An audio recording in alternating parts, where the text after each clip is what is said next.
Del Santo Evangelio según San Lucas. En aquel tiempo designó el Señor otros 72 y los mandó delante de él, de dos en dos, a todos los pueblos y lugares a donde pensaba ir él. Y les decía: la mies es abundante y los obreros pocos. Rueguen pues al dueño de la mies que envíe obreros a su mies. Pónganse en camino.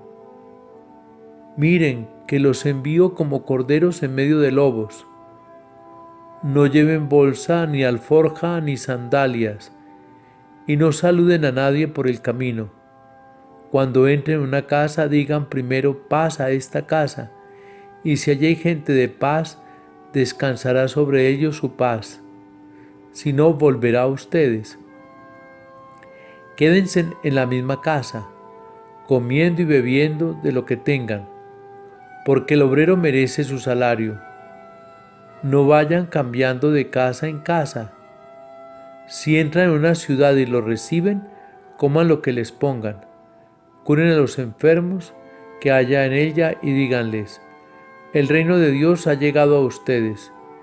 Pero si entran en una ciudad y no lo reciben, saliendo a sus plazas, digan: hasta el polvo de su ciudad que se nos ha pegado a los pies, nos lo sacudimos sobre ustedes. De todos modos, sepan que el reino de Dios ha llegado. Les digo que aquel día será más llevadero para Sodoma que para esa ciudad. Palabra del Señor.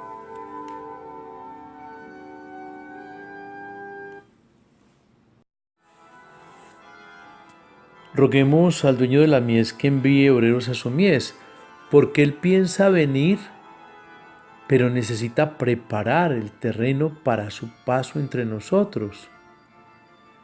Y eso se hace desde la oración. Jesús nos conecta en esa dimensión de la misión con la oración. Tarea para realizar en este mes de octubre, cuando estamos elevando nuestras oraciones por el quehacer misionero de la Iglesia.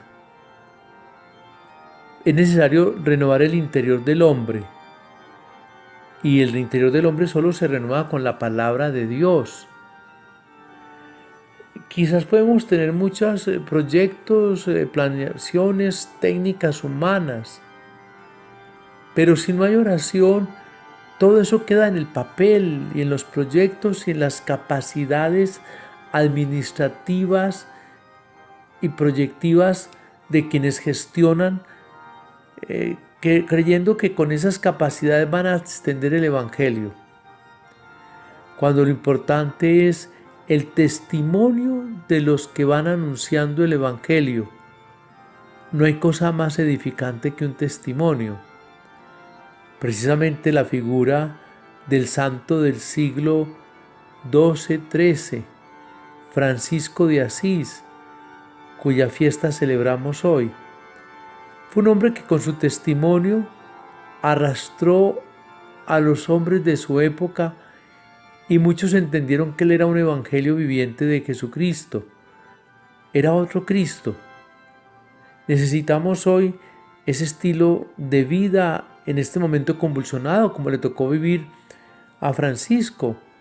Guerras internas de los italianos, malas cruzadas, el mundo feudal, etcétera, etcétera. Hoy tenemos otras situaciones que, si bien no son las mismas, sí son situaciones difíciles para anunciar el reino de Dios y para ser testigos de ese reino. Y entonces lo primero que tenemos que entender es que es el Espíritu de Dios el que obra cuando los discípulos le piden. Y hay que tener una vida confiada en la providencia. Parecen desproporcionadas los proyectos misioneros de Jesús, donde no hay equipaje, no hay amparo, no hay provisiones. Y entonces el que va a evangelizar anuncia y no impone, propone y muestra con su vida, pero no impone con su palabra. Eso es lo importante del Evangelio, que no tiene lugar a la hostilidad y que quien anuncia el Evangelio no puede ser hostil, porque entonces se corre el peligro que la gente se vuelva apática e indiferente ante el anuncio del Evangelio. Y precisamente Francisco de Asís demuestra la simplicidad de la pobreza, el anuncio de ese Evangelio que atrae a los hombres. Es como la miel para atraer a aquellos que les gusta el néctar. Evangelizar debe hacerse sin mochila, sin seguros, sin ningún respaldo de provisión. Solo una cosa es importante para el que evangeliza: la confianza en la providencia, en cuyo nombre está haciendo la tarea misionera.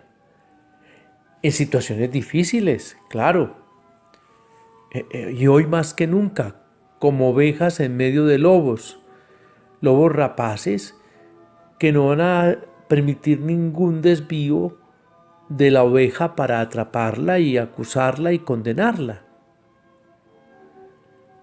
Y hay que entender que el misionero es nada y el que pastorea es nada. San Pablo nos lo dirá: quien planta y riega no son nada, el crecimiento lo da Dios. Y el reino de Dios supone una libertad espiritual. El reino de Dios no se va anunciando con prevenciones ni con limitaciones, sino con la libertad, esa que es propia del Padre Celestial. Sea alabado Jesucristo, y la bendición de Dios Todopoderoso, Padre, Hijo y Espíritu Santo, descienda sobre ustedes y les acompañe siempre. Feliz día en el Señor.